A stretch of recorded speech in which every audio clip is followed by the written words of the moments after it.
right, welcome everyone. I'm here with R.J. Oliver at the Caldwell County Courthouse in front of the Veterans Memorial here.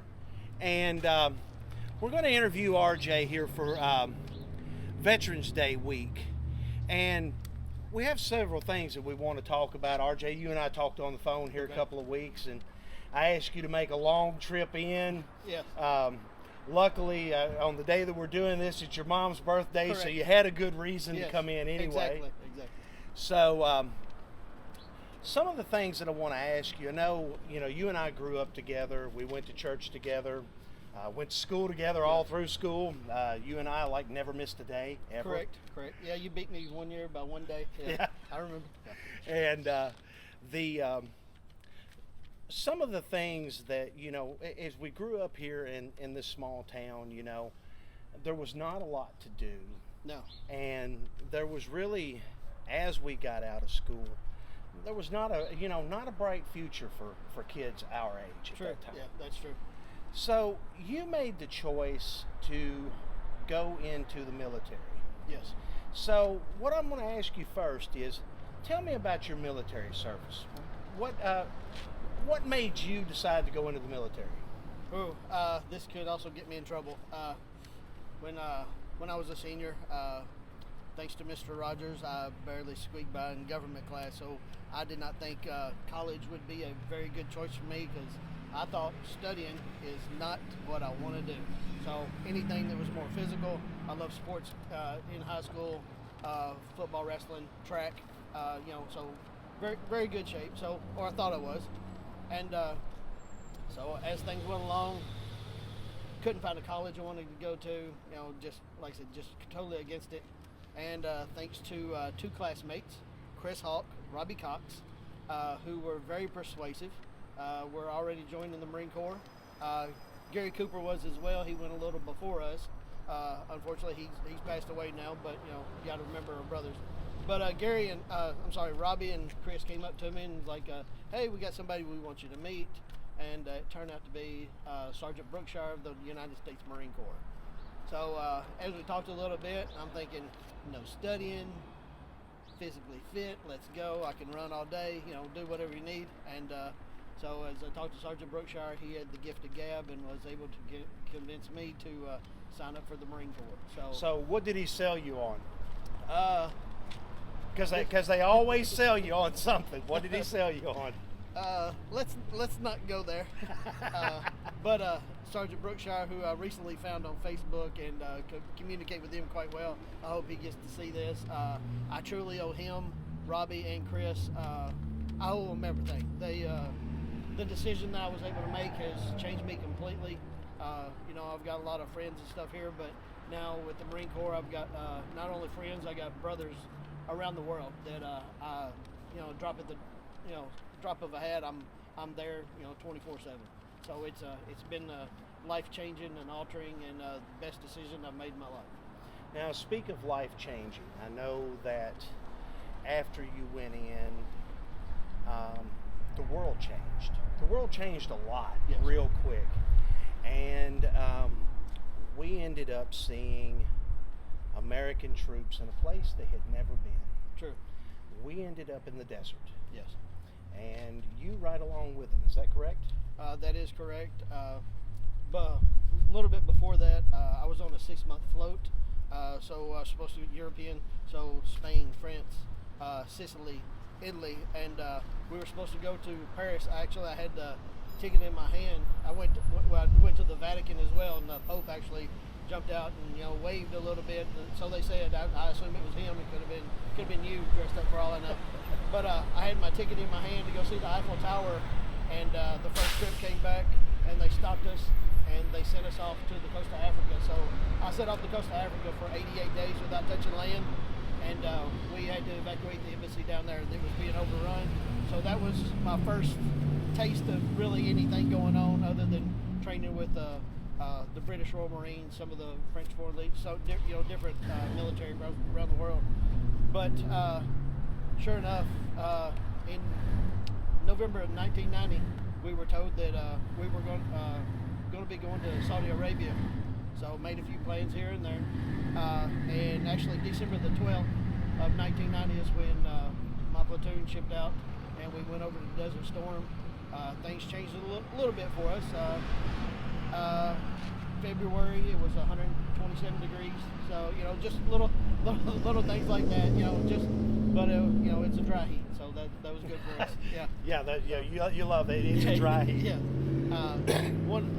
My job as a combat engineer, we do build bridges and a lot of construction and things like that, but primarily we work with explosives, the claymores, anti-tank, anti-personnel, just some of the fun ones was the Bouncing Betty that come up about 5 or 6 feet and shoot about 360 degrees. So it was always good training with those, but some of the time was limited in North Carolina due to weather and things like that. You couldn't always get all the training that you need, but when it opened up, we really got to do a lot of training there. But being in Desert Storm was obviously quite different. Real live action, and it was very stressful and hectic, but yet the way that we were trained, thanks to our lieutenant Mike Froder, who I'm sure will see this as well, we were trained so well. There was still a peace and calm over us, even in the middle of the minefield. There's just the normal hectic day-to-day action, but just like some of the people go to their normal bank jobs or day-to-day, that's what we were trained to do. That's what we were at. And I probably shouldn't say this, I remember taking a nap in the back of the Amtrak laying on a box of Bangalore torpedoes. I was just so tired. So it's all about how you were trained. So we were trained well enough that we were comfortable. 100 days. Yes. Or actually 100 hours was it? Yeah, 100 hours. 100 hours. 100 hours. So the first minefield we came up to, and like I said, we worked with explosives. So the infantry, everybody needs the infantry. So the infantry goes up, and they're barreling through, and they're all gung ho and hard charging, and then of course they say that they run all the military, but then all of a sudden they make a drastic stop, and they can't go any further because there's a big huge minefield there, and they would call the engineers up. So the engineers come up, we shoot the Bangalore, huge Bangalore out, clears the path. Well, after it's shot out, you can't just say go, go, go. That's when you individually have to walk out there with a mine detector or a fiberglass, looks like an ice pick. And when you use it to check in the sand, you want to hold your hand upside down. If you hold it like this, there's resistance and a push back. It could ignite possibly anti-personnel or tank mine that didn't get exploded. However, if you hold your hand upside down, once you come up on it, it'll slide over your hand. So and you never grip it, you just let it glide in your hand. So just some of the little things we had to do. But the first one went off just like it's back at the base. No issues, no problems. So then our confidence really builds up. So we're standing out there, some guys are outside smoking and everything. Infantry's going through, rolling as fast as they can. You get the salute and the thanks and all this. Another minefield. So here we are, confident and everything. Go out there, we got this, Bangalore, clear it out, get ready to shoot the second Bangalore. And evidently somebody had zeroed in on us at that one, and our confidence kind of shook a little bit. So I know the Amtrak I was in did take some shrapnel from being bombed at that time. So we took cover. A couple of people had to lay down a couple rounds, but after that, we got on through, kept going. No casualties, no other than dehydration. There were no instances of anyone getting hurt or anything like that. General Schwarzkopf at the time did say certain groups of the military would be quite essential, and he did name the combat engineers as the tip of the K-bar. So the K-bar does a lot of work, but that tip is where it pierces through and gets the job done. So to have General Schwarzkopf, acknowledge combat engineers like that was a huge honor in itself. If I never did anything else, I was completely good with that, because our life expectancy, I believe, was 0.37 seconds. So it was ridiculously low at the time, but all the conflicts before that had been in the jungle or something like that. So we really hadn't, they had ideas about how to fight in the desert, but so everything was somewhat of a guesstimation to put, for lack of a better term. Right. Now, so you get out of the military. Yes. Okay. You come home. What have you done since you've gotten out? And I know that you have done a lot. I mean, like I said, you and I have kept in contact over the years. So I know there's been a lot of things that you've done. And you told me something the other day, and I want you to repeat that because I kind of got a kick out of it. Well, we'll see which one it is. But my first job when I got out of the Marine Corps, after I took some time off to try to get back into the civilian world, my first job was actually down in Lyon County at the bungee park before it became a water park. I was a bungee instructor, and so I've got over 100 jumps. So it kept that thrill and excitement in there, and so that was something I really enjoyed. Wasn't really wanting to grow up yet, I don't guess. So I still playing Pinocchio and still wanting to be the little boy. So, but yeah, that was one of the more exciting things. What did I tell you the other day? Let's talk about you were a better veteran. Oh yes. Luckily, thanks to a couple of organizations that I'm with, Combat Veterans Motorcycle Association, which is one reason I have the bike. I've been a member of them. I was a sergeant at arms for a while, so I've been with them for about 5 or 6 years, off and on. Then there's another group, like we looked at the bike earlier, the TF on the front of that, the shirt, the hat, the bands on the arm, is a group called Team Fidelis, and it raises awareness of veteran suicide. And with these two organizations, I won't say I was a good Marine, but I believe I'm a much better veteran now than I was a Marine. And so if I can do anything that can help the current military or veterans or something like that get over some issues that they're struggling with, it's very important to me. So I can make up for the wrongs that I did or the not so good Marine that I was. I can make up for it and keep them going and keep their head up. Now I'm going to move the mic a little closer to us Yes. because we've got a little noise now going on in the background, and I want to talk a little more about Team Fidelis. Yes. And what you guys do and the number of veteran suicides per day and how important the work that you guys do and you yourself do. Okay. Because I mean, sometimes you will have a person who has come home. Yes. And they have lost hope. Yes. What you guys give them is you give them a place where they can vent. Yeah. And you also give them an outlet. Sure. And hope. So let's talk about that for a minute. Let's talk about hope. Team Fidelis, let's start here. It was started in 2015 in Kansas City by a gentleman named Daniel Brazil. He's not just a run-of-the-mill ordinary guy. I met him in Desert Storm. I believe he was shipped in from Okinawa, and we weren't in the same platoon, but we got along like Marines do. So I think we wrestled around the first or second day, arguing back and forth. But I've known him for over 30 years. Him and his family have all been to my house. I've been to their house. Daniel, Kelly, and their 3 kids they're all 5 very involved in Team Fidelis, which makes it even more important for me. But with him starting this organization, it's more personal. He was with a different organization at the time, but he had more ideas and they didn't really want to bend, so he got out of that one, and they're still that organization's doing good, no problem with that, but he wanted to do more and he had certain ideas and he has picked them up, run with them, and so since 2015 I've been there since day one. We raise awareness and the prevention of veteran suicide. It is extremely close to us.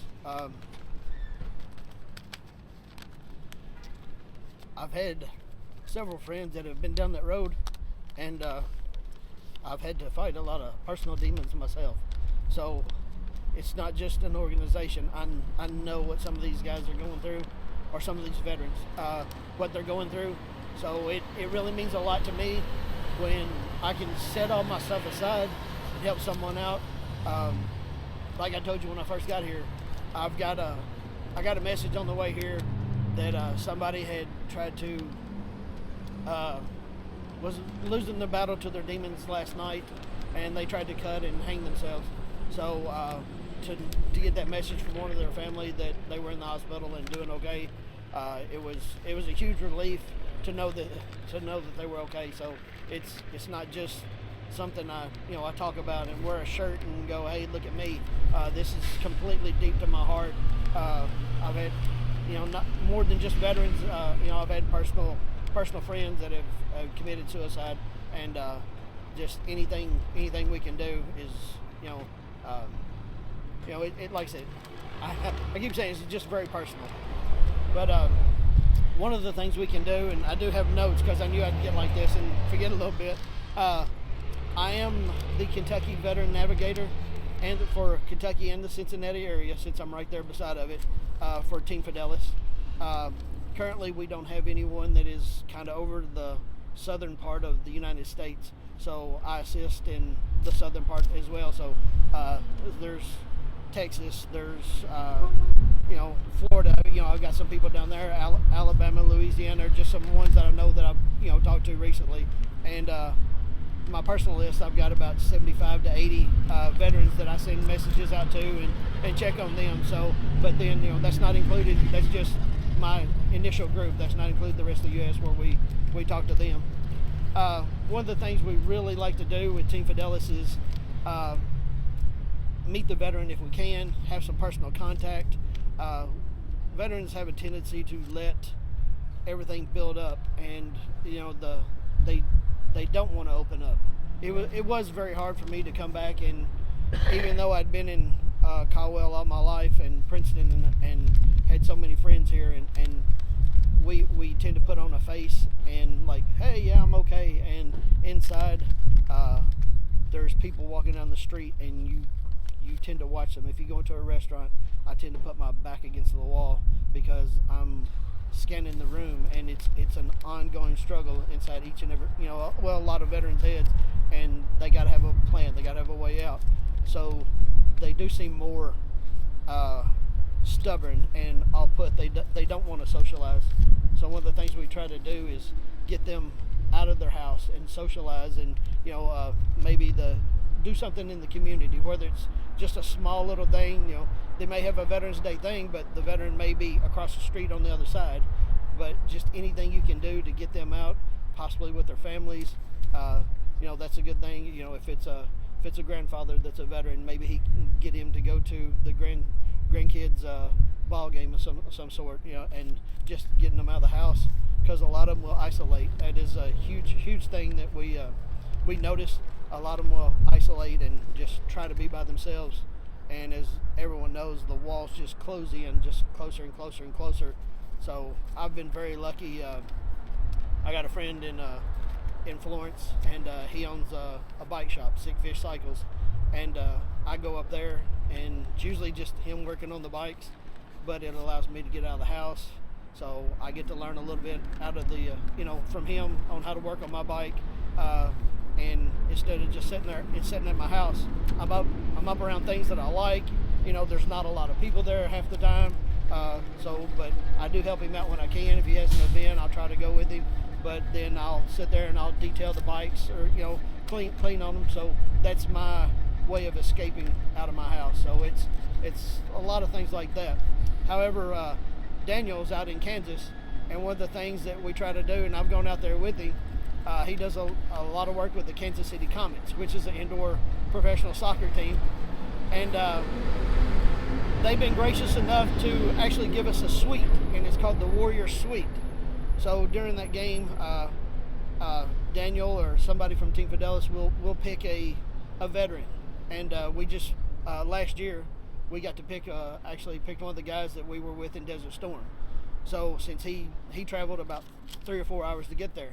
So we actually invite other team members to come in. But if it's a local veteran, I believe they can invite up to 20 friends or family. We get them out there.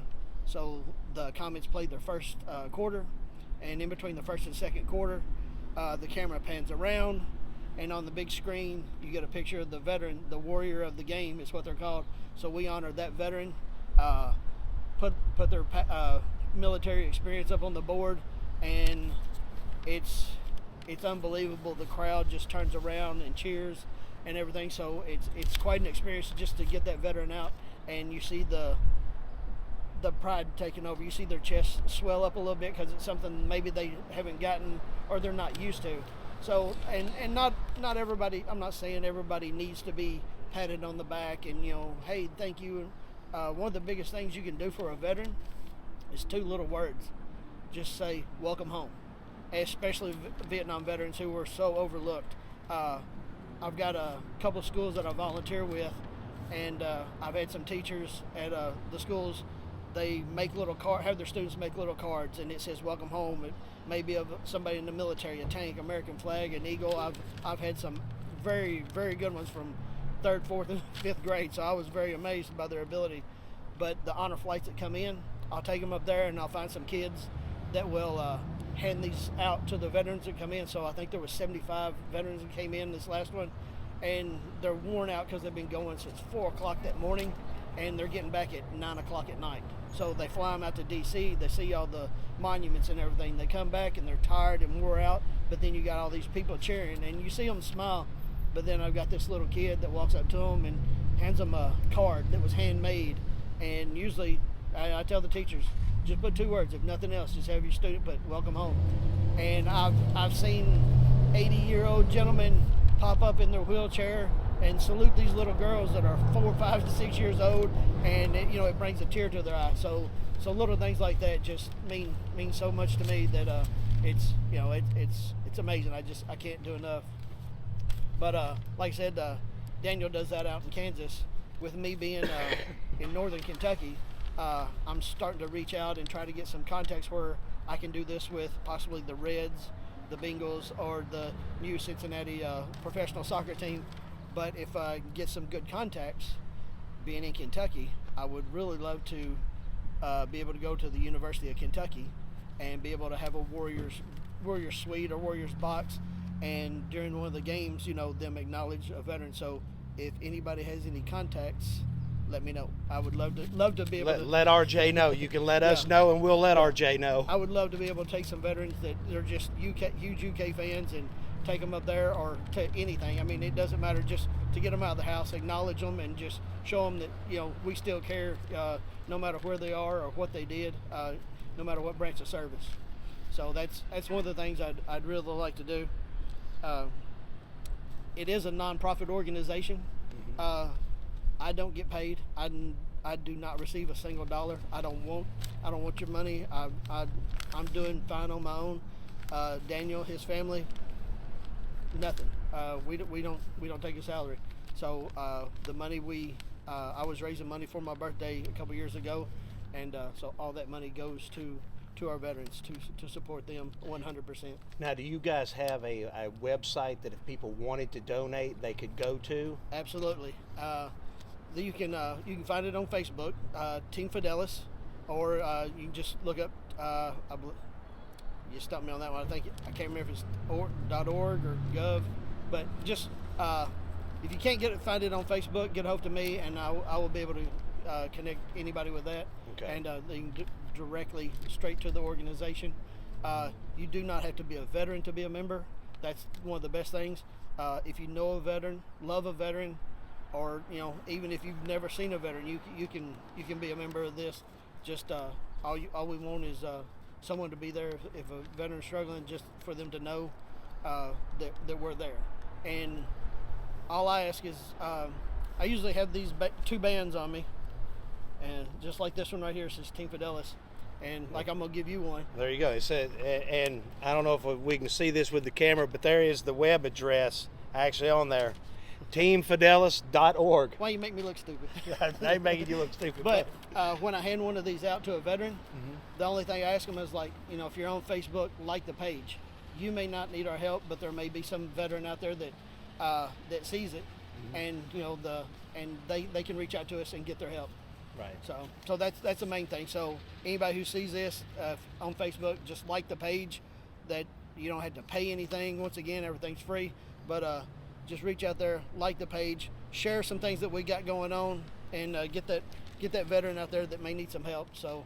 And what we'll do too is when we put up the description of this video, and we are pre-taping this, but when we put the description up, we will put the web address, and we'll also link the Facebook page too. That way, those of you who are watching this will be able to go to the page and learn more about this organization and what they do, and everything like that. Because, like I said, the work that you guys are doing is very, very important. Yes. And I mean, we can't say enough thank yous, enough welcome homes to our veterans. Correct. Because these are guys, and I mean, that they didn't have to put their lives on the line. It's an unwritten check, correct. But they did. And we talked about this the other day, and we're coming up on Veterans Day. And one thing that we want to talk about. You forgot the Marine Corps birthday. I know that. We'll get back to that here in just a minute. I'm going to come back to it because that's where we're going to close at. Right. But, RJ, explain to our viewers what is the difference between Veterans Day and Memorial Day?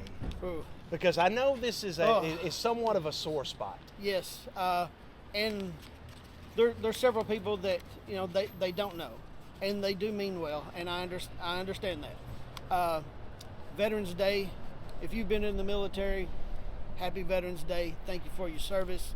Outstanding. I appreciate you. Welcome home. Thank you very much. Memorial Day, there are some veterans that really do not like to hear Happy Memorial Day. Unfortunately, Memorial Day is not a happy day. I know everyone that tells me that, I know they mean well, but Memorial Day is, you remember everyone who wrote that check, and then it was signed and cashed in, and they lost their life, and they are no longer here with us. So Memorial Day is for remembering all those strong veterans who give their life for our freedom. And that day is very, very sentimental to me. Laying whether you're like in Christmas, they laid the wreaths out at the cemeteries. Memorial Day, they laid the flags out, or place the flags. They don't lay them out.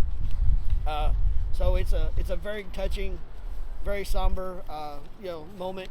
Taps still gets me every time because there's so many people that have given so much. For that flag, the red, white, and the blue, the stars and stripes, the Union, just every part of it. It means so much to us, so much more. But Memorial Day is unfortunately a very, very sad day. So, like I said, I know nobody means any disrespect, but Veterans Day is a happy day. Thank the veterans. You see a veteran, thank them for their service.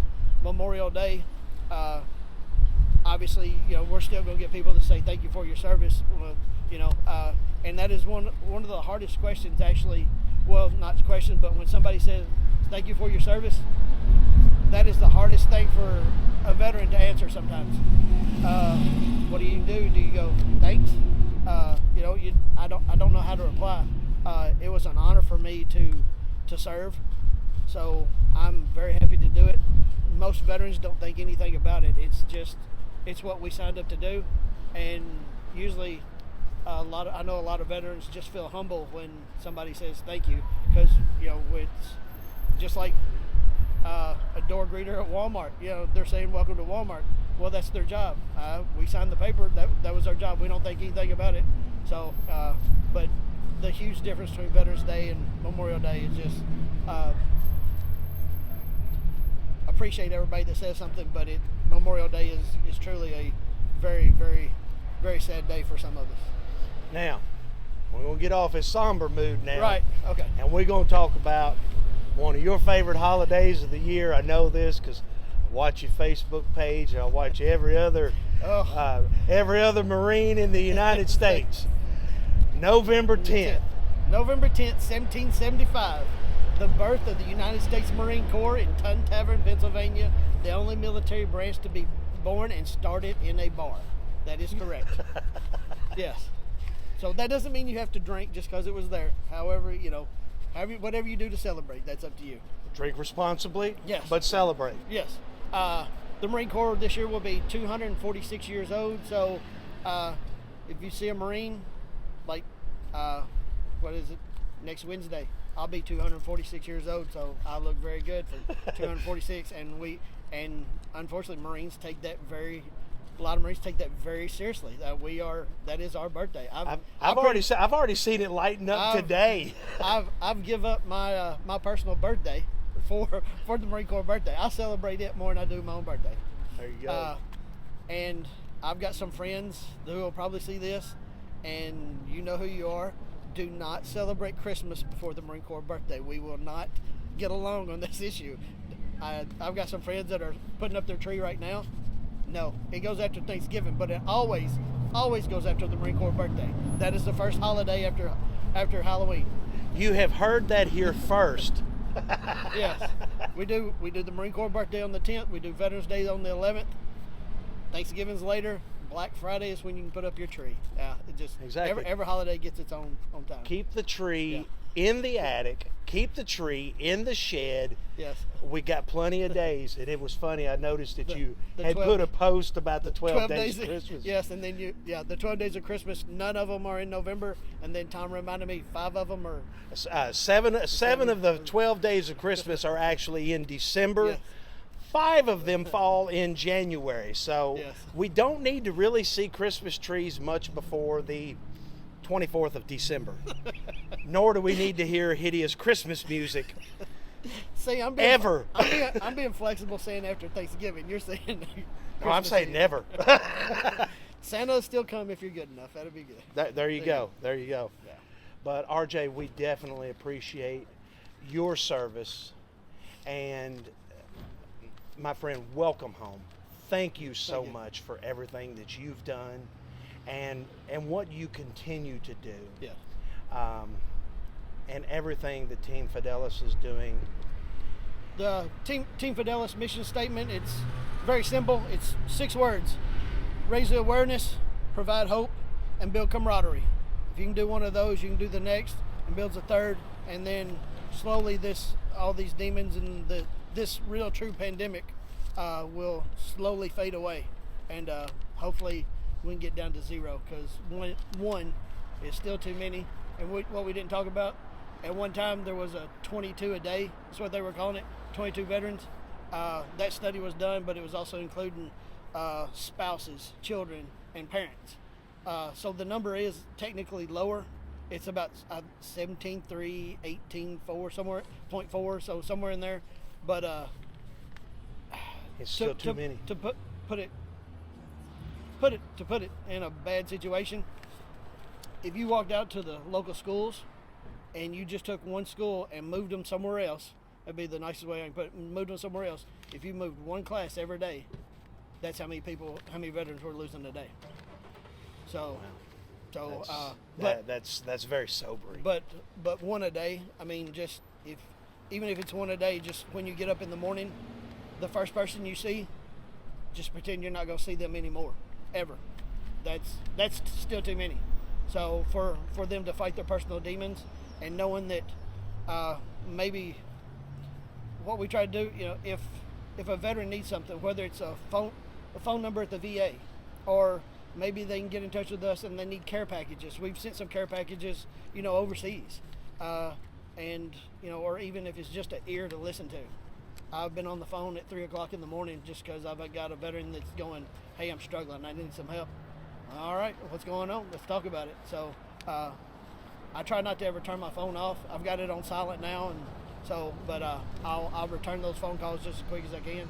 But this isn't about me. So I appreciate you letting me come out here, but I don't want any fame or glory out of this. I just want my veterans to be safe, and all my brothers and sisters out there to be able to come home and be able to go from the military life adapt back into the civilian life. This is one of the hardest hardest things was for me, and I still struggle with on occasions. But that's what we're here for. Absolutely. All right. Thank you, Marine. Thanks, brother.